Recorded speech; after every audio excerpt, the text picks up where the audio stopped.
மயிலாடுதுறை மாவட்டம் கிளியனூரில் இன்று மயிலாடுதுறை தவ்ஹீத் ஜமாத்தினர் மயிலாடுதுறை மாவட்ட அரசு மருத்துவமனை இரத்த வங்கியுடன் இணைந்து இரத்த தான முகாமை நடத்தினார்கள். கிளியனூர் அரசு பள்ளியில் நடைபெற்றது.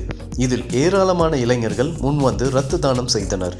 25க்கும் மேற்பட்ட யூனிட் இரத்தங்களை மயிலாடுதுறை அரசு மருத்துவமனை வங்கிக்கு வழங்கினார்கள். இன்று காலை 10 மணிக்கு ஆரம்பித்து மதியம் 3 மணி வரை நடைபெற்றது. தவ்ஹீத் ஜமாத்தின் மாவட்ட தலைவர் பஹ்ருதீன் அவர்களின் தலைமையிலும் மாவட்ட அமைப்பாளர் பஹ்ருதீன் முன்னிலையிலும் நடைபெற்றது. இதில் மக்களுக்கு உதவும் வகையில் 25 யூனிட் இரத்தம் வழங்கப்பட்டது.